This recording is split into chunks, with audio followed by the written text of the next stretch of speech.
ఏడాది కూటమి పాలనలో ప్రజలకు సంక్షేమంతో పాటు రాష్ట్ర అభివృద్ధికి సమాన ప్రాధాన్యత ఇస్తున్నారని గత 5 ఏళ్లుగా వైసీపీ పాలనలో ప్రజలు విసిగిపోయి 11 సీట్లకే వారిని పరిమితం చేశారని తెలుగుదేశం ఎమ్మెల్యే బోండా ఉమా అన్నారు.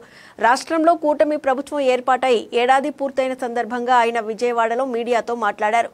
కూటమిపై నమ్మకంతో ప్రజలు ఓట్లు వేసి గెలిపించారని, ఆర్థిక ఇబ్బందులు ఉన్నప్పటికీ సీఎం చంద్రబాబు ప్రణాళికాబద్ధంగా పథకాలు అమలు చేస్తున్నారని కొనియాడారు. అభివృద్ధి పనులు కూడా ప్రాధాన్యత క్రమంలో పూర్తి చేస్తున్నారని పేర్కొన్నారు.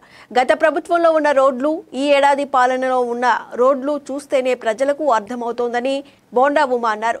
తప్పకుండా ఎన్నికల్లో ఇచ్చిన హామీలు అమలు చేయడంతో పాటు ఉద్యోగ ఉపాధి అవకాశాలు కల్పిస్తామని స్పష్టం చేశారు. చెప్పిన విధంగా పెన్షన్ పెంచి 1వ తేదీ ఉదయాన్నే ఇంటింటికి తీసుకువెళ్లి అందిస్తున్నామని చెప్పారు.